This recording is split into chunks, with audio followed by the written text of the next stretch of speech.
Hello students, welcome to our channel.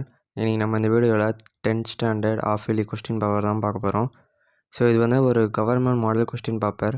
இந்த question பேப்பரில் இருக்க கொஸ்டின்ஸ்லாம் நீங்கள் படிச்சிங்க அப்படின்னா உங்களுடைய ஆஃப் இயர்லி எக்ஸாம்ஸில் நிறைய கொஸ்டின்ஸ் எதிர்பார்க்கலாம். இது வரைக்கும் நம்ம சேனல் சப்ஸ்கிரைப் பண்ணணும்னா சப்ஸ்கிரைப் பண்ணி வச்சுக்கோங்க. ஏன்னா நம்ம தமிழ் மீடியம் பசங்களுக்காகவே ஸ்பெஷலாக வீடியோஸ் போட்டுட்ருக்கோம். இந்த வீடியோவில் உங்களுக்கு எதாவது டவுட் இருந்துச்சுன்னா கமெண்ட் பாக்ஸில் கமெண்ட் பண்ணுங்கள். 10th ஸ்டாண்டர்ட் படிக்கிற உங்கள் ஃப்ரெண்ட்ஸ்க்கும் இந்த வீடியோ ஷேர் பண்ணிவிட்டு பாருங்கள்.